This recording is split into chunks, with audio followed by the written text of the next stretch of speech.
We are in the 8th year of this rebuild, and it's not going well to say the least. I knew what I was getting into with this series, but I haven't been able to get a team in this series to win more than 5 games. And I've been thinking about maybe some of the things I haven't been doing too well in this series, and at times I have been waiting too long to play certain players, and you need to play right away if you want a chance really in Madden. It can work out to where you can break out in year 3 or year 4, but that's usually going to be on teams with better talent around you and you're in a better environment, and that's just not going to work here. So we're going to make a few changes to the starting lineup right now. Obviously, like, the goal in this series is to win more games, and because we've been doing this for so long, I'm like, alright, let's just put out the best version of this team every year to try and get to 6 or 7 wins. And sometimes I've kept some players on the bench, like Patrick Douglas, who had hidden dev, lost it a year ago. There was some feedback to turn off dev trait regression. The only thing that keeps me from wanting to do that is it might make it more difficult to earn star dev if you don't already have it. And I'd rather make that easier than ensuring players don't lose it, I guess, because we already have a lot of players who have star dev and have kept it because they play. That was just my fault for not playing him as a rookie and instead playing Hunter Bryant, trying to maximize like current wins instead of playing this with more of a long-term view. So I do have Emmett LaMontagne playing center now. That's one change we're making on the offensive side of the football. And then on defense, we are going to play James Lynch a bit less. We have 2 younger defensive tackles, Evan Goodwin and Alex Simmons, the rookie, who are going to play a lot. I do want cornerback Thomas Thurston, the rookie, who is 6'3", 190, to play a lot more. And then we also have the linebacker situation here that's going to be a lot younger than playing Javen White and Ulysses Gilbert again. So Gilbert may lose his star dev this year, but it's been like a 10-year run. We'll get some deals done too for some of these veterans like Will St. Clair. This is $7 million a year to play left tackle. You know, I just had a feeling we were going to win this game after making those changes. Just had a feeling. 31-28, Seattle gets win number 2 as Pat Whitworth does throw 3 touchdowns in this game. And we ran the ball all right. And then the touchdowns went to Patrick Douglas making the start. Performances like this would have kept star development, of course. Kelvin Session, he catches a pair of touchdowns. And defensively, any pass rush here? No. But a pick for Aaron Bayless. Here's an upgrade for Patrick Douglas after a pretty nice game there. 3 catching traffic, some route running. Really want to get the route running up for him. That's where I think the greatest difference will be made. And that touchdown was the 2nd of his career. We have some rookie receivers getting playing time. Kevin Bradfield, deep route running, speed. Very nice upgrade there for the rookie. And he's been getting a lot of snaps lately. It's not turning into a ton of production, but you got to play to get development. Here's rookie Alex Simmons. We're trying to find some stability at defensive tackle, and upgrades like this certainly help when you get run stopping boost, pass rushing, and the strength on top of it. Love that upgrade. I think he legitimately could be pretty solid with the block shed and power move already where they are. Okay, there's a 4th round talent in this class. We have Trent Trainer from Cincinnati, a run stopper with early 4 talent, which is pretty good. Here's an upgrade for Pat Whitworth, up to a 75 overall, with accuracy and throw power getting better. Still holding on to Scrambler as his main archetype. 94 medium accuracy? I had no idea it was that good. 91 throw power, 94 medium, like no deep accuracy, so good luck with that. Taking a while to get upgrades here, but he's gotten to a pretty solid spot as the 45th ranked quarterback in the league. Rookie Keldon Keaton's been playing in the slot. We upgrade his slot ability. And here's where his ratings are at right now. Route running looking pretty good. Speed 88, acceleration 90. So probably not going to give you too many big plays. And as a rookie, we've seen him haul in 27 grabs for 253 and 3 touchdowns. Seattle ends the season with a 2-15 record, and here is where we rank in the major categories. Again, around the bottom, nothing special there. 2 wins is the least we've put together in the last 5 years. Year 3 was the last time we were this bad. For what it's worth, we did put up more yards than we ever have in this series by around 100. So I guess all-time best offense, maybe. We scored 21 points a game, which beats our previous record of 20.9. All right, how many points did we allow this year? It was 497, which continues a trend in recent years of allowing a lot of points, 500 or more roughly. 20 sacks, we've been in this range before. Nothing really changed. So Pat Whitworth had 25 touchdown passes this year to 14 interceptions, which is similar to what he did a year ago. Nigel Jenkins, 875 yards rushing with 8 touchdowns. And he's become like an 87 overall running back right now. But the offensive line is just not good enough to allow him to get to that 4-yard a carry threshold. So we continue to work on that. His receiving is doing really well. He was actually our leading receiver this season as well, over Paul Moore, who caught 533 yards, but that was playing half the snaps that a lot of other receivers had, or some of them anyway. So if we sort it by downs played, you end up with Jenkins with the most, and then Session, probably not all that efficient here, unfortunately. Does have an upgrade here. We might be looking for a new number 1 receiver this year, or we'll fill that spot internally. Wanted to see if changing this up would lead to a boost, but hard to have a deep passing game in here, so it's not working with Session. On the defensive side of the football, J.C. Mays, 121 tackles, but no sacks. No interceptions. We had 4 for Bryce Hall, 3 for Aaron Bayless. 4 sacks. James Lynch leads the team. He has done that a few times now. 6 this season, 5.5 last year. Here's where we are for career stats, by the way. Pat Whitworth, 15,000 yards passing, 118 touchdowns, and 61 interceptions. And then 2,500 yards rushing, just ahead of Nigel Jenkins, who has 24-41, 16 rushing touchdowns. Receiving, Hunter Bryant. This is not a bad career here. Almost 500 catches and 5,000 yards. But we're definitely looking to place some younger pass catchers going forward. We'll see if the number 1 receiver is even on the roster right now. James Lynch, 27.5 sacks. He's been here since day 1. That's not a ton for 8 years. The interception numbers here aren't too bad at the very top, but pass rush continues to elude us. No development changes on offense for this season, and on defense, not seeing anything different here either. Chiefs win the Super Bowl. What else is new? Let's move on to the offseason now. Preparing for year 9. Oh, I think our defensive coordinator retired, so we actually have to make a coaching move here. Let's go to Sammy Rios here. We'll get a bunch of hiring bonus points. He runs the Sean McDermott scheme here, 4-3 quarters. And it's just something new to see if we can try to change up what we do defensively.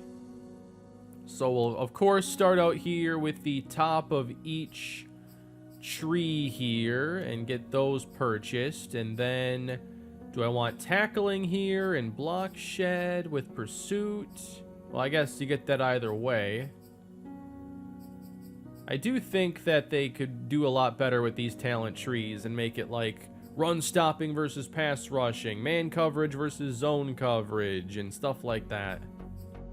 But I think in this case, I don't know what I did in the past, but I'm going to do the right side of this trench play talent tree because I think that the D-line needs the help, whereas the linebackers just rack up tackles and get more development just naturally. So we can go all the way to the bottom here and be left with 64 points. And then corner versus safety, pursuit. Again, it's corner versus safety.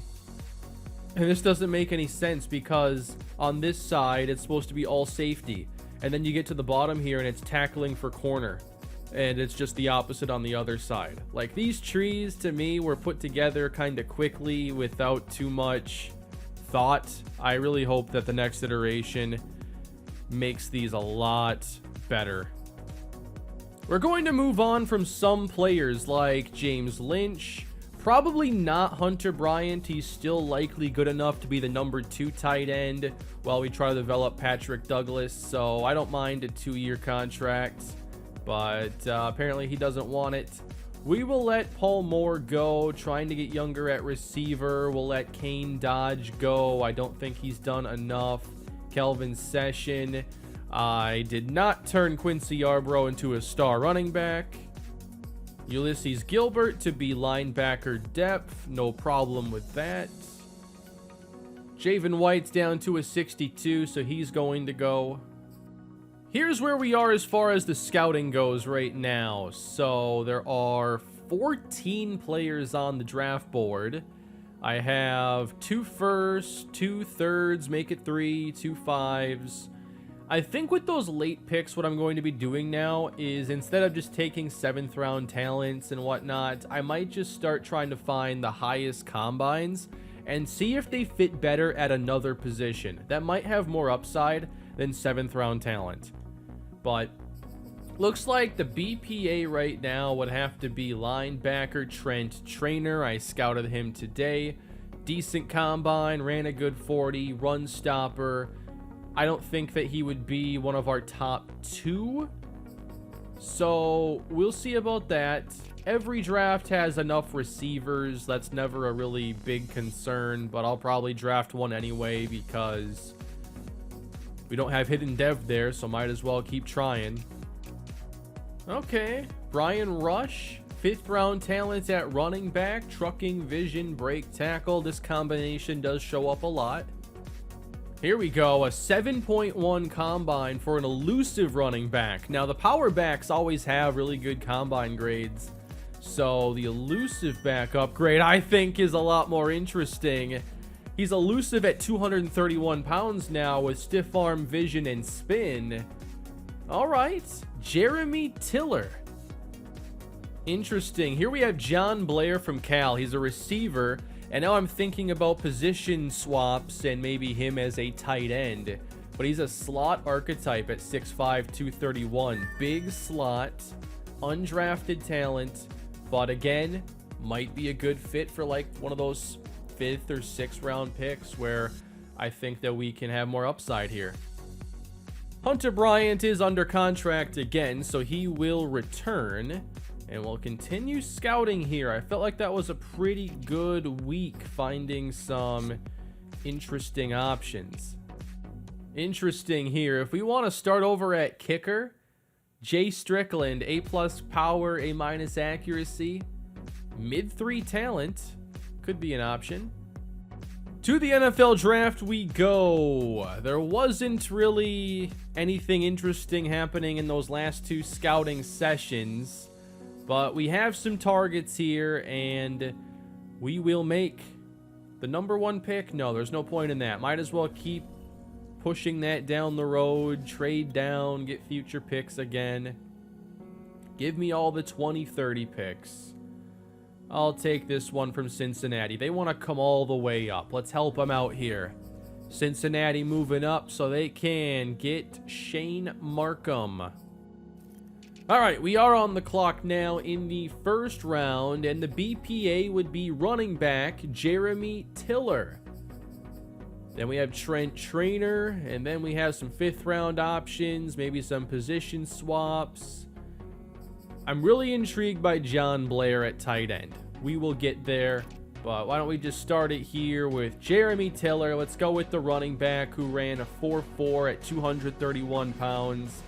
Tiller is normal dev, 70 overall. Does he become the second running back in the rotation? With these ratings, there is a chance. We do have some other running backs on the team. I want to compare a few ratings, but might have to play him as a rookie. Not bad. All right, with our next pick, let's go ahead and take linebacker Trent Trainer. Nothing stands out super high in the combine, but it was solid all around, early 4 talent and normal development again. Trainer is 69 overall, 88 speed, 61 zone coverage, likely a new third linebacker for the defense. With our third selection now, man, this safety class was so underwhelming. I was trying to find some safeties that could maybe move to linebacker, and I just couldn't get draftable grades, and then so many combine grades were even low. Maybe could have scouted Clarence Stoudemire more, or I did the first rating. I did the first on most of these players. Well, all of them there. But the class just wasn't strong at certain positions at all. So at this point, we're kind of just hoping hidden development shows up. I will look to take maybe 2 receivers here. Let's start with Lorenzo Kirkpatrick, 5'9", 199. Pretty good catching. Entire top 3 dedicated to catching the football. Kirkpatrick has 90 speed, 78 catching, 78 catching traffic. Route runnings are all low 70s. Nice spot to start his career. And yes, some running back ability. Now we'll take Greg Weston, who might even be more intriguing because of the 4.4 speed. A- catching stands out, but it's likely a lot better than everything else. 68 overall, again, normal dev. Weston has 92 speed, 82 catching, so pretty good hands right away, and set up to be a good slot receiver on day 1. Short and medium route running, 82 catching, and 92 speed. Yeah, he might even play. We'll see. I think part of it too is like I can play these players as rookies, and if they don't do much, then sometimes it makes more sense to just replace them with rookies and see if their rookie season goes any better. If a player doesn't produce much, we don't have to necessarily stick with them long term. So after those selections, I would like to go and take Mason Smith at tight end. Like the combine here, A- catching. And Smith is a 68. And 82 speed, 82 catching. Could also become our number 2 tight end. Jamal Cleveland is going to be our next selection. 6 foot, 226 pounds. He is a pass coverage linebacker. I like JC Mays, but I also waited so long to play him. So could playing somebody like Jamal Cleveland have more upside? 89 speed, 65 zone coverage. Pretty good hit power and tackle, just not going to get off blocks too well. But I think that's solid. Now let's build up some offensive line depth, and we'll take Paul Parker. He is a center who had a good 40, good 20-yard shuttle. He'll come in at 66 overall. Very, very low strength. Surprised the Vikings didn't already select him. Alright, let's go ahead and take John Blair. I've just been so intrigued by him. Might as well select him here in the 5th. And he'll be a 62 overall receiver, but he will not stay at wide receiver. He'll be moving to tight end with 90 speed, 88 excel, 80 catching, 81 catching traffic. With route running similar to what tight ends have on day 1. His run block now is a 33. We couldn't even get lucky with like a 50. and 79 injury is not ideal. That's about as low as you can get. But we're still going to make that move. Supposed to make 3 more picks in this draft, and here I will be selecting. I'll take the fullback, Peter Thomason, who it looks like he had a really good combine. I'm not sure if those are actually good. It's just like he was the best of the 5 fullbacks in this whole class. He'll be a 69 overall fullback with 79 speed, so on the low end there. Well, pretty good for fullback, but low end if you wanted to play tight end instead. Looks like 81 lead, 56 run block, so I'm not sure he's really a good fit at tight end. I think with this next pick, I'm going to go with Orlando Graham. I'm just trying to see if I can get like a hidden dev player here, so taking a higher draft grade. Graham, 67 overall, normal at running back.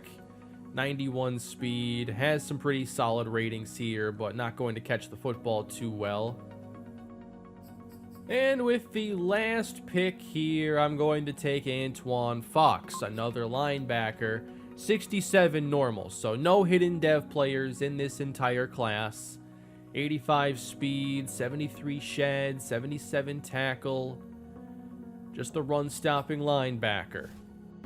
So overall, we probably got a starting linebacker, a number 2 running back in this class, but not a lot outside of that, unfortunately. The draft has been nice to implement, but it still hasn't solved a lot of problems. I was hoping to find some more players who could change positions, but didn't work out. We will be moving John Blair to tight end. He was a 62 overall receiver, and now he's a 63 overall tight end. There's 1 point of improvement, because the blocking is just so low. The upgrades here for Derek Mitchell have been really nice. Like 2 in a row with him, I've had 2 zone coverage, so that's up to 67, getting close to the 70s, which will make a nice difference. Really hope he's our next star dev linebacker. Wow, we have been waiting for this for a long time. Wide receiver mentorship. I don't even have Terrace Marshall as a starter, I don't think. But Greg Weston, I liked his slot skills the most, and I will go with those medium routes in this case. That's 2 release, 2 medium route running. Sometimes you get a part 2 to those. We'll see if it happens here. So the receivers are all going to be super young that we play. Bradfield's going to start with Keldon Keaton, who is the number 1 and the slot. And then Greg Weston is basically the number 3. No part 2 in this case, but it was a 2-1 preseason. We tend to do pretty well here. And Quincy Christie played well, throwing 3 touchdowns. Whitworth threw 1 with a pick. Jenkins, 4.1 a carry. Is that a sign of things to come? And I'm excited about this here. Jeremy Tiller at 3.6 as a rookie. You take that all day. It's not easy to get a rookie running back to do even 3.5 a carry. So that's a good sign. Terrace Marshall does end up playing and producing pretty well alongside Keldon Keaton and Kevin Bradfield. Jadarius Edwards got some play time along with Greg Weston, the rookie. For defense now, Antoine Peck is playing the slot and a little bit outside. He got 2 interceptions, 4 sacks for Ben Carmen. He might have more in preseason than regular season in his career. Whoa. Practice squad eligible. You never know what you're going to find. A 77 overall receiver at 23 years old. Kenny Dobbins. I had a plan at receiver. I think it just changed a little bit. He's so young to be 77 overall. He's signed to the roster. Here are other options, including Cassius Clay at running back. That's pretty interesting. Defensive tackle Max Barlow. 72. There's gotta be room for him on this team. 86 power move, 86 strength. Now, these are just the practice squad eligible players. We found 2 good options there. How about on practice squad? What does that give us now? 74 overall kicker, 73 overall receiver, Cordell Fitzsimmons, 25 years old, 77 speed, 86 strength, 82 power. All right, we'll get Cordell Fitzsimmons. We're going to make one more signing. It's going to be for Brandon Gilchrist, some safety depth, just a nice upgrade here. 5'9", 224. That is not a build you see often other than running back. 86 speed, 69 coverage, 74 tackle, 80 pursuit. Definitely wouldn't be a bad linebacker. If we just move him to right outside linebacker, I'm curious about his overall rating. 70. I'll probably keep him as a safety, and then if I want to play him as a sub linebacker like Dre Tatum, then we'll just do that. That will take us into our new season. Here's the offensive line. 73 overall is the lowest we're starting, and 79 overall is the highest. And yes, morale is having an impact there. Now, I did make a change at receiver. Keldon Keaton is still going to be a starter, but obviously we're going to be playing our new receiver, Kenny Dobbins, a lot. The morale boost is getting him to 79. Again, he's only 23 years old, so when he came into the league as a rookie, he was 21 years old. He's got a chance to be our first 80 overall and above receiver, and it shouldn't even take that long. We'll see if he's able to produce. We're still going to see Keaton and Bradfield play a lot. This just hurts Weston the most. And then for defense, I mean, right away, we got Barlow here as a rush defensive tackle. So that's going to be the main spot he plays. We're not losing snaps for Alex Simmons. He's still playing really all 3 downs. And then Barlow will play that James Lynch role and hopefully offer us a bit more upside there. He's a much more complete player. He can stop the run at least. He's a pure power rusher. I'm excited to see if he can produce in this defense. And then we did change up sub linebacker. Not 100% set on this yet, but I have Derek Mitchell there just so he keeps getting snaps. I have the rookie Jamal Cleveland because I think he could be a good long-term zone coverage linebacker, but do I just play Brandon Gilchrist because he's kind of already there? I think we have to play Gilchrist there. And in that case, we'll make Gilchrist the number 1. He's better in coverage. So, nice practice squad signings there, I think, to give us a little boost. We don't win in week 1, 33-32. So close against Dallas. 3 touchdowns for Ashley Fleming, 2 for Pat Whitworth. Wow, nice day here for Cortland Spiller. Jenkins, 4.1 a carry. Tiller getting some carries as a rookie. We'll see how his development goes. Keldon Keaton, 7 for 57 and the score. Dobbins found the end zone as well. How about the defense? 1 sack. It's Alex Simmons, 2nd year. And then Antoine Peck, more interceptions for him. Well, we've dropped the first 3 games of the season now. Most recently, San Francisco won 42-20-something. 3 touchdowns for Trey Lance, and 1 for Mac Jones, who has become his backup, apparently. We always give up 4 touchdowns and no picks to San Francisco every single time. And obviously, the winning is not starting to begin this year. I'm still trying to go with a long-term approach here and developing players that I think have the most upside going forward. So we'll just see what we end up with. Probably a couple victories, but maybe we'll be surprised at some point. Here is number 1 receiver, Keldon Keaton. A slot upgrade for him, hoping for some short, and we certainly got it there, +2. And how is he doing so far compared to last year? Well, he is averaging more yards so far per game.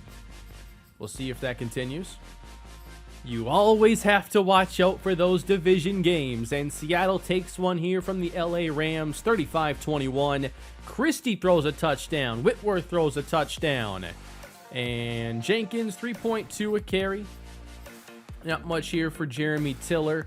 And receiving, good day for Keldon Keaton. We like that a lot. Patrick Douglas has not been bad. And then Kenny Dobbins, hoping for some good things from him this season. There's Max Barlow picking up the sack. I am upgrading Patrick Douglas with the blocking a little bit, just because I think that will eventually help out our running game a little bit. And I might have to look for a second tight end that is a better blocker, but that's actually difficult even with this series rules. Jeremy Tiller gets an upgrade. His overall goes up. Strength, break tackle, carrying. Let's change up the number, though. Number 18 for a power back. I don't know if I like that as much as some other options. I like 41 here. That works. J.D. McKissick has pulled off 41, I think, pretty well at running back. Wow, a third-round receiver in this class. This is Melvin Gallery. I'm going to keep drafting receivers in positions that might not be major needs, because if we don't have like hidden dev players, I might as well keep trying to find some. How about that top 3? Win number 2 here in week 6 against Philadelphia, 28-21. 2 touchdowns in this one for Pat Whitworth as we run it for 91 yards with Jenkins. That's better than we've seen a lot of these games. And then Keaton, 6 for 64. Jenkins catching the football well. That's been a big part of his game. And then Kenny Dobbins, 5 for 56. We are seeing in some of these box scores, Greg Weston is getting some opportunities, but he's the 4th receiver now.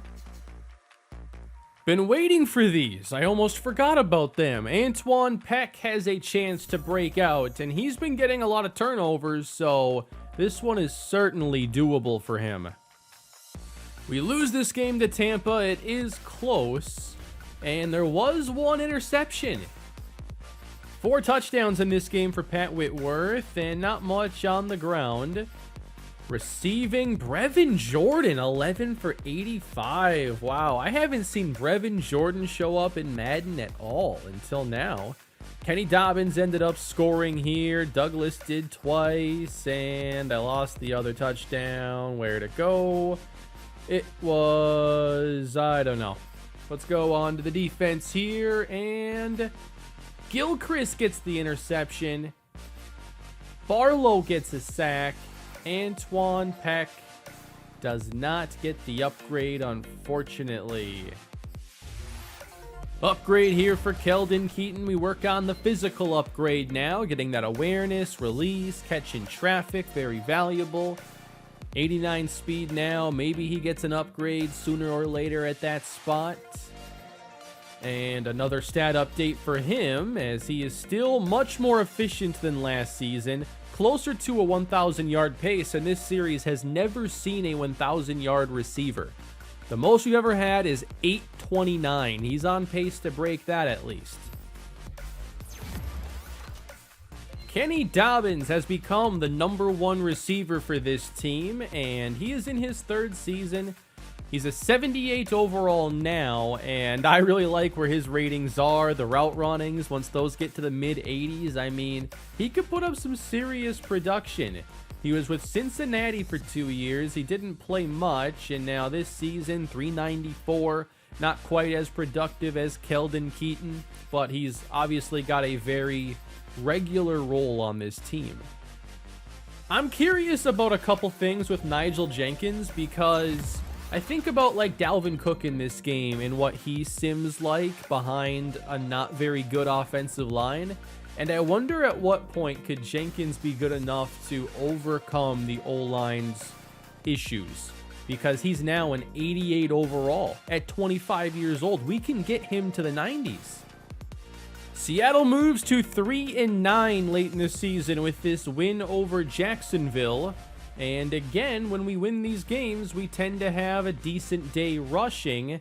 Tiller, 9 for 40. Jenkins, 65 yards. This is pretty good here. Patrick Douglas leads the team in receiving this time. Bradfield scored a touchdown, and Tiller did as well.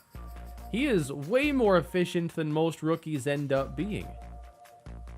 Derek Mitchell gets his breakout chance. This is a big one here because he might get to the next development on his own. Imagine him going to superstar this year. This is really, really doable. You don't want to fail these ones in the front 7. They're the easiest in the game. We get to upgrade him first as well, going with the pass cover skills. And it's 1 man, 1 speed, zone, awareness. So now 89 speed, 67 zone coverage. Again, we lose a close game. So many close losses this year. We give up 4 touchdown passes, no interceptions, no sacks. That doesn't look good here for the breakout opportunity. At receiver, Douglas scored 2 touchdowns. Dobbins found the end zone as well. And on defense now, we know no tackles for loss. Or no sacks, but maybe a tackle for loss. Nope, did not get it. So Mitchell was held to 5 tackles, no tackles for loss, no deflections, no picks. We end the year 4-14, holding off the Cardinals' comeback in the 4th to win it by 1. 3 touchdowns for Whitworth and 1 for Quincy Christie. Jenkins 60 yards. Hey, Cassius Clay got signed. Carl Holliday had to play in this game, 54 yards. We've had some injuries at running back. Dobbins 52, Keaton 48, and Douglas continues to produce well. He is getting into the low 70s now for overall. Wish I had just played him as a rookie. And now Mitchell gets a tackle for loss and an interception and a deflection in this game. Just 1 week too late. So 4 wins this time, which is a bit better than a lot of our seasons have been. Actually, it's right in line with most of them. 1 point loss here, 8 point loss, 3 point, 6, 3, 5, 6. Like, so many games were close this year. So that is now 9 seasons in the books. There are the numbers for us. And again, most of them are at the bottom, but not like last place. So let's check out our stats. We'll start with the players first, as Whitworth threw 29 touchdowns and 12 interceptions. Not bad. Nigel Jenkins, no 1,000-yard rusher. This is not a series high. His best is 909. Holiday 147. Tiller actually didn't end up being that efficient here, but got 5 touchdowns. And Kenny Dobbins led us in receiving. Keaton did not maintain his pace that would have had him around 900 to 1,000 yards. So Dobbins scored 7 touchdowns, Keaton 5, Douglas 9, Bradfield 4. And for the defense, Derek Mitchell. I don't know if this will get him a boost to star dev. Ben Carman, 7 sacks this year, 5.5 for Max Barlow, and 4 for Cordell Fitzsimmons, who probably played a lot less snaps than most because he was somebody whose role kind of changed over the course of the years. So I gave him starting snaps kind of in the second half when the other player that was starting in front of him wasn't getting it done. There we go. 382 snaps. And I think he did a pretty good job with those. Antoine Peck, 3 interceptions. Wouldn't be surprised to see him get to star dev. But we'll see if the game wants to give us that today. Wow, Joey Pitts had 3 kicks blocked. Now, at the very least, our scoring defense did get better this season, 449. So it's around 50 points less than we usually allow, and there weren't a lot of blowout losses where we allowed more than like 35 points. So this is the least amount of points we've ever allowed in this series. We also had 30 sacks, which is by far the most The previous high was 23 back in year 6. So I think in a few ways that was one of our better seasons in this series. I know the win total is right around what we're used to. There were a lot of almost victories and a few quality additions for year 9. Before we end this episode though, why don't we do one more draft today? Why not?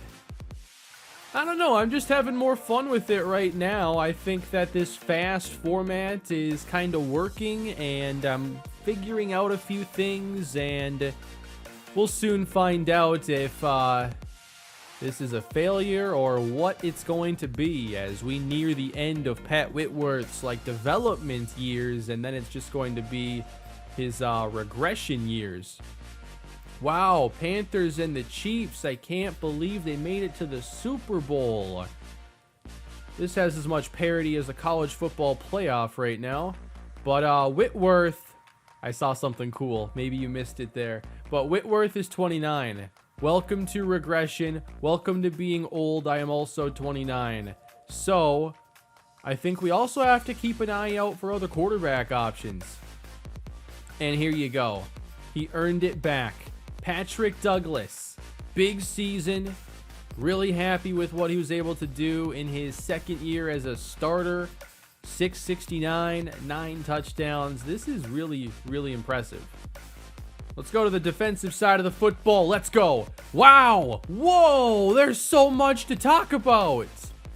Ben Carmen got superstar for 7 sacks. Jordan Compton got superstar. I don't even know what he did. What did Jordan Compton do? 2 superstars on defense. A lot of tackles for loss.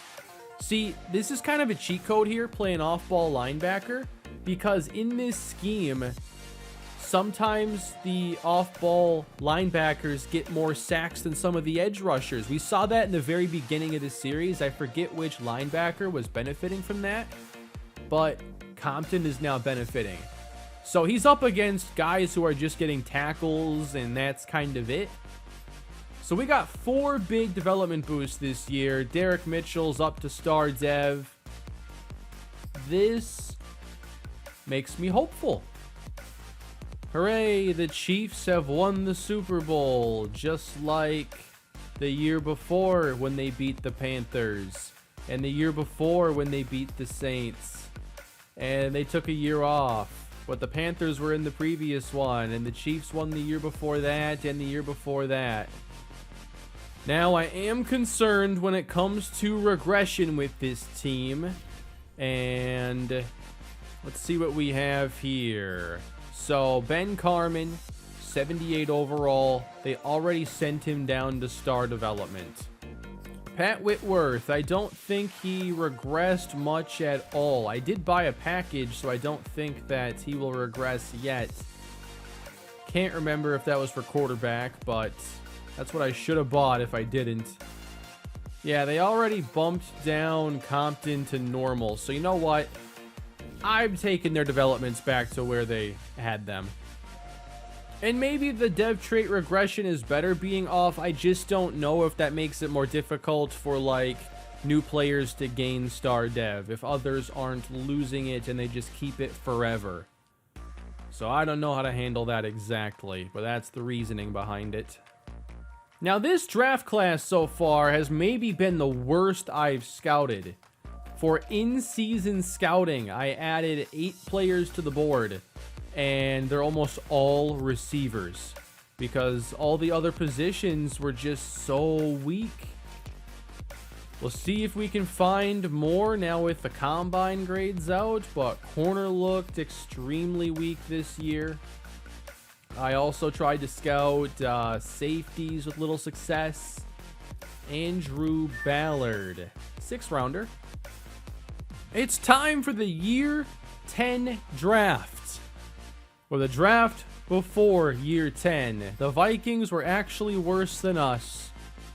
We're going to trade out because this draft class is just weak and get 3 picks for next year. Jacksonville's giving up their 1st, 2nd, and 3rd a year from now. And they're doing so for their next quarterback. So we still have plenty of selections in this class, and 19 players on the board. Almost all of them are wide receivers. It is just a bad class. But let's take the best players available right away. We're hoping for some hidden dev receivers if possible. Melvin Gallery, normal development. 70 overall, 88 speed, 78 short route running, a lot of similar ratings to Keldon Keaton. I'm not sure if this would get him on the field. We'll select James Best, a deep threat who ran a 4.62. And yeah, I don't think that this draft is going to do anything special for us. We'll take Pat Kelly, an edge rusher who almost ran a 5-second 40. Like, this is just a bad class. I drafted another receiver whose ratings I had only scouted one time. He had A- catching, so why not? 93 speed for Oscar Rich.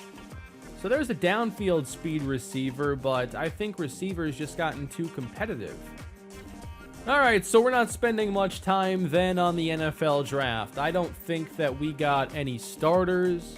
I'm not sure if we got any potential starters from this draft, especially with how deep we've gotten at receiver. Wow, a 77 overall running back has become available, Daniel Stevens. Okay, there's an option here. This is like more fun than the draft sometimes. 76 overall, Tremaine Richards. I mean, he can't cover, but there's certainly a spot for him on the team at 76 overall. It's a pretty good spot to build depth too. Like, a lot of these players were drafted to teams that didn't really need them, and so they end up getting cut because they're third or fourth best at certain positions. And it works out for us pretty well. Let's bring in Eric Buchanan, a left tackle. And then you go to on practice squad, and it's not a great year to bring in a new first-year quarterback. So we'll stick with the two quarterbacks we currently have. Here are the top players on practice squad. 77 overall, Joe Weaver.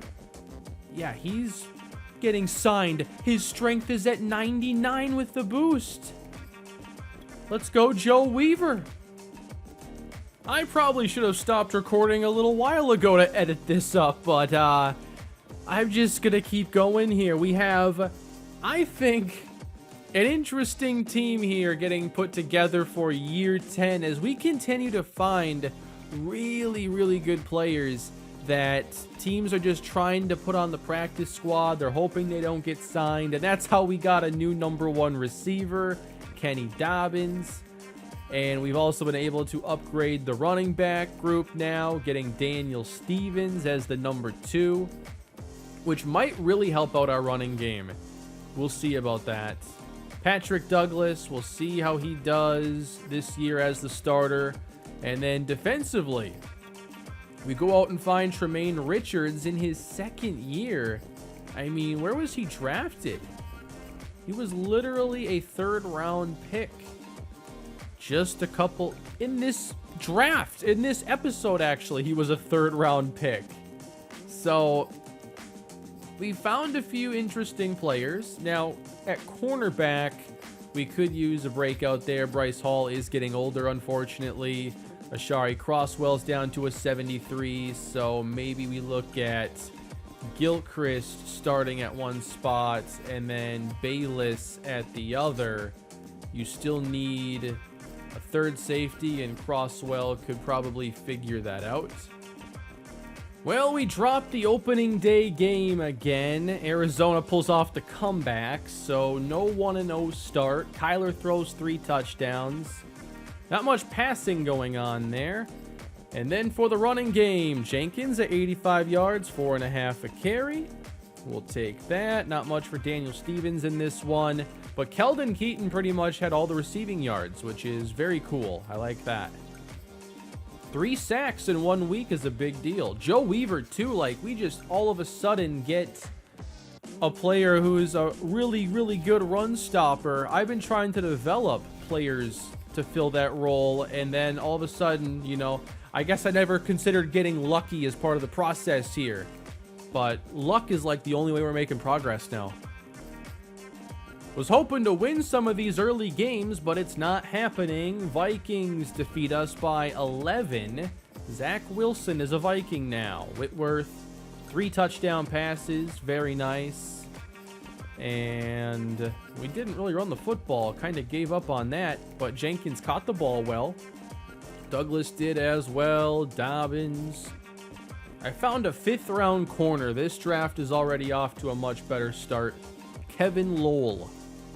Okay, this might be a series first.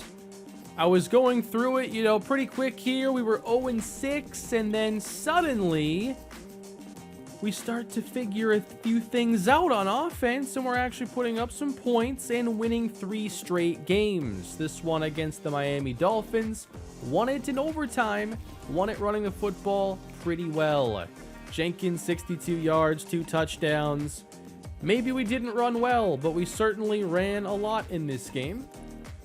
And then Kelvin Keaton, 3 for 63. Jenkins catching the football well once again.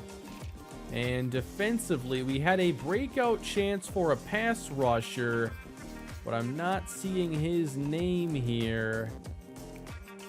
It was supposed to be for Jerron Robertson, but he did not do much in this game. But we won 3 games in a row now. So is there hope yet in year 10? And after those 3 wins in a row, it's a 42-14 game against Green Bay. So, 10 years into the rebuild. I think 5 wins is still going to be the best we've done. Brandon Gilchrist getting a boost would definitely be a big deal. He's playing a lot, and I want to see him hopefully get this against the Rams. We won the game again in overtime with a lot of rushing yards, both produced and allowed. We picked up 3 interceptions in this game and 2 sacks. Jenkins, 5.9 a carry. See, with him getting to a higher overall, that is what's possible. Keldon Keaton, pretty good day for him as well. Douglas, more of the same. And for the defense, interceptions for Antoine Peck, Thomas Thurston, Brandon Gilchrist, who even gets the tackle for loss, and a deflection. So is Madden going to award him his upgrade, or am I going to have to manually fix it? Let's see. There you go. Gilchrist, dev trait upgrade, 20,000 experience. 3 upgrades now for Gilchrist. Coverage, awareness, that's pretty cool. Let's go hybrid this time. Acceleration gets in there. All right, let's go with run support this time. He's playing every down pretty much. Speed, hit power, block shed. Pretty good.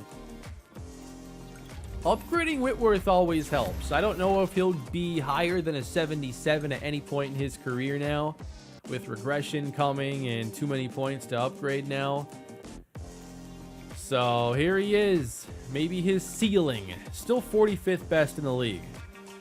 Seattle has won again.